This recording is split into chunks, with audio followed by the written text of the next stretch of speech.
બારડોલી વિભાગ રાજપૂત સમાજ ટ્રસ્ટ અને યુવા સંગઠન દ્વારા ગરબા મહોત્સવનું આયોજન કરાયું હતું। ગરબા મહોત્સવમાં સુરત, તાપી, નવસારી, ભરૂચ જિલ્લામાંથી કુલ 55 ટીમો ભાગ લઈ 700 થી વધુ મહિલા સભ્યો ભાગ લઈ મહિલા સશક્તિકરણનું ઉત્તમ ઉદાહરણ પૂરું પાડ્યું હતું। બારડોલી વિભાગ રાજપૂત સમાજ ટ્રસ્ટ અને યુવા સંગઠન દ્વારા સાંસ્કૃતિક કાર્યક્રમ કરવામાં આવ્યો હતો।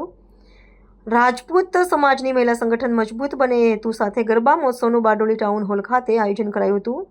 સુરત અને તાપી, નવસારી, ભરૂચ જિલ્લામાંથી રાજપૂત સમાજની મહિલાઓ મોટી સંખ્યામાં જોડાઈ હતી। રાજપૂત સમાજ એક મંચ ઉપર આવી સંગઠન શક્તિ પણ મજબૂત બને તે હેતુ સાથે આયોજન કરાયાનું સમાજના પ્રમુખ ભૂપેન્દ્રસિંહ સોલંકીએ મત વ્યક્ત કર્યો હતો। રાજપૂત સમાજની મહિલા એક જગ્યાએ ભેગી થાય તે હેતુ સાથે ગરબા મહોત્સવનું આયોજન કરવામાં આવ્યું હતું। ગરબા મહોત્સવમાં ભાગ લેનાર માટે સ્પર્ધા નહીં પરંતુ ભાગ લેનાર તમામને બારડોલી વિભાગ રાજપૂત સમાજ ટ્રસ્ટ અને યુવા સંગઠન ટીમ દ્વારા લાણી આપવામાં આવી હતી।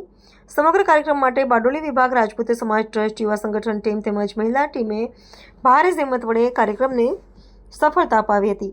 મારું નામ ભૂપેન્દ્રસિંહ ચક્રસિંહ સોલંકી, શ્રી બારડોલી વિભાગ રાજપૂત સમાજ ટ્રસ્ટના પ્રમુખ તરીકે હું વાત કરું છું। શ્રી બારડોલી વિભાગ રાજપૂત સમાજ ટ્રસ્ટ અને શ્રી બારડોલી વિભાગ યુવા સંગઠન દ્વારા વર્ષ દરમિયાન શૈક્ષણિક, સાંસ્કૃતિક, મેડિકલ અને રમતગમતની પ્રવૃત્તિઓ કરવામાં આવે છે, જેના ભાગરૂપે આજ રોજ શ્રી સરદાર પટેલ ટાઉન હોલ બારડોલી ખાતે ગરબાનું આયોજન કરવામાં આવ્યું હતું। તેમાં સુરત, તાપી અને નવસારી જિલ્લામાંથી રાજપૂત સમાજની મહિલાઓ લગભગ 54 થી 55 જેટલી ત્રુટીઓ લઈને આવી છે। આ કરવા પાછળનો મુખ્ય હેતુ કે મહિલાઓની શક્તિ એકત્ર થાય અને એક મંચ પર આવે। આજ રોજ 55 ત્રુટીઓમાંથી દરેક મહિલાઓની ટીમો રાસ, ગરબા અને શેરી ગરબાનું આહ્લાદક કૃતિઓ રજૂ કરનાર છે।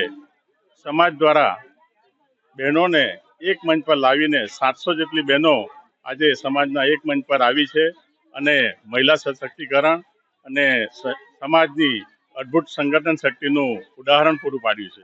તે માટે ગામે ગામથી ગરબાની કૃતિઓ લઈને આવનાર તમામ બહેનોનો સમાજ તરફ વતી હું આભાર માનું છું। અને આ ગરબા મહોત્સવ પાછળ માત્ર સ્પર્ધા જ નહીં પરંતુ દરેકને ભાગ લેનારને સમાજ વતી અને યુવા સંગઠન વતી સ્મૃતિ ભેટ તરીકે આપવામાં આવે છે। સમગ્ર આયોજન કરનાર અમારા સાંસ્કૃતિક પ્રોગ્રામના શ્રી અમિતસિંહ ચાવડા, મહિલા મંડળની બહેનો અને યુવા સંગઠનની સમગ્ર ટીમનો હું આભાર માનું છું।